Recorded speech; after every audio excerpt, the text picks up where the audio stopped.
Assalamualaikum warahmatullahi wabarakatuh. Demonstrasi kontekstual. Febrina Firmani, calon guru penggerak Angkatan 9 SMP SYPMM Tebing Tinggi, Kabupaten Tanjung Jabung Barat. Segitiga restitusi adalah suatu proses dialog yang dijalankan oleh guru atau orang tua agar dapat menghasilkan murid yang mandiri dan bertanggung jawab. Proses dialog ini digambarkan dari sebuah segitiga restitusi.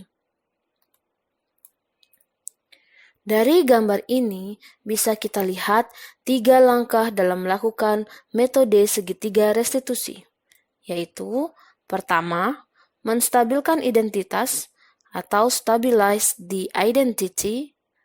Kedua, validasi tindakan yang salah atau validate the mistake. Ketiga, menanyakan keyakinan atau seek the belief. Menstabilkan identitas. Dalam hal ini, berdasarkan prinsip yang membuat kesalahan adalah bagian dari proses pembelajaran. Di sini, guru menggeser identitas gagal ke identitas sukses. Guru juga tidak mengkritik murid yang sedang mengalami identitas gagal. Validasi tindakan yang salah. Berdasarkan prinsip, setiap perilaku berupaya memenuhi suatu kebutuhan tertentu. Pendidik akan bergeser dari pemikiran stimulus, respon menjadi proaktif. Mengenali dan memahami kebutuhan murid akan memperbaiki hubungan dengan murid. Pernyataan atau pertanyaan disampaikan dengan nada suara tidak menghakimi atau memojokkan. Ketiga, menanyakan keyakinan. Teori kontrol menyatakan bahwa pada dasarnya kita termotivasi secara intrinsik.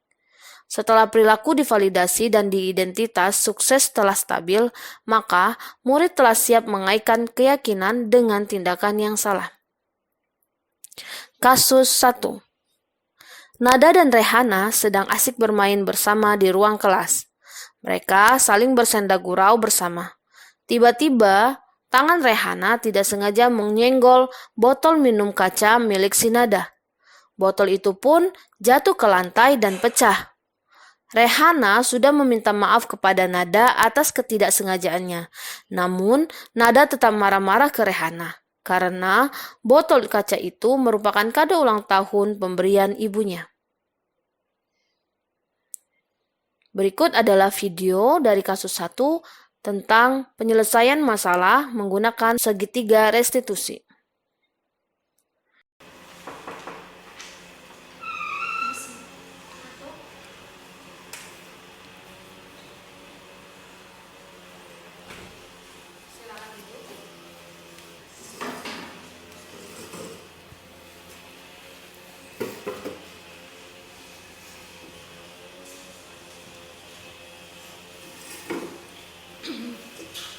Selamat pagi anak-anak Miss.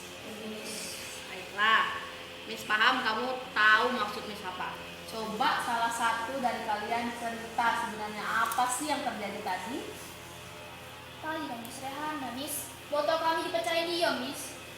Kesal kami, Miss. Itu dari orang tua kami, Miss. Mahal, berharga, Miss. Untuk upah kami, Miss. Apa kami tidak sedih, Miss? Kesal kami sama dia. Apakah itu benar Rehana? Ya Miss, tadi kan kami lagi main, terus kami tidak sengaja jatuhin botolnya. Kami udah minta maaf sebenarnya, tapi masih marah. Oh begitu, Miss paham, berarti tidak sengaja ya Rehana ya.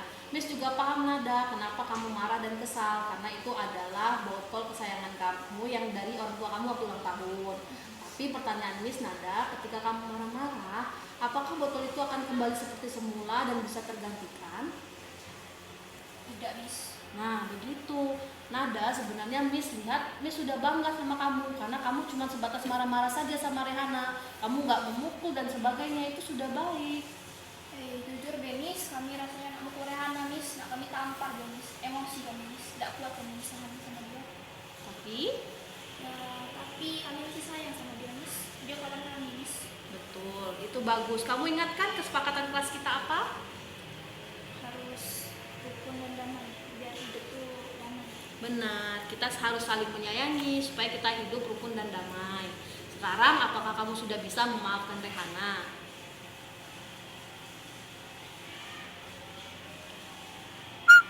Udah Miss, kami maafin dia Miss. Ya. Dari kelas sama teman tidak boleh lah mau berantem Miss. Iya, gimana kamu ngomongnya sama Rehana?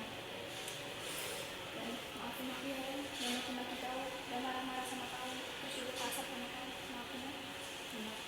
Aku minta maaf dulu ya. Jadi udah jatuh motor. Kau tapi juga lain kali hati-hati lah, itu barang orang. Aku jangan sombong. Ya lain kali aku hati-hati. Asianat minta maaf ya. Bagus.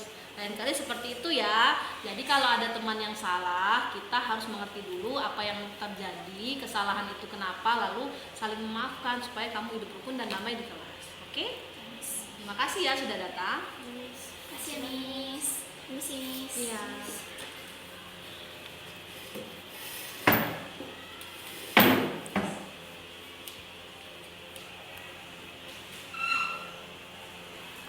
Dari video di kasus 1, terlihat jelas bahwa sang guru menuntun Nada untuk mengingat kembali keyakinan kelas, yaitu hidup rukun dan damai melalui saling memaafkan antar teman jika ada masalah.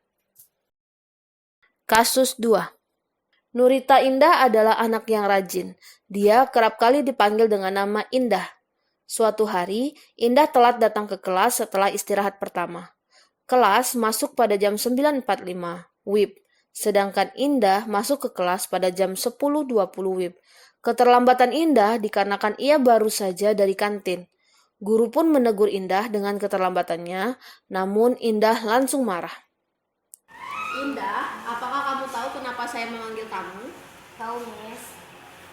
Kami telat masuk ke kelas. Nah, benar. Miss tahu yang kamu lakukan itu pasti ada alasannya. Coba jelaskan ke Miss. Kenapa sih kamu telat datang ke kelas?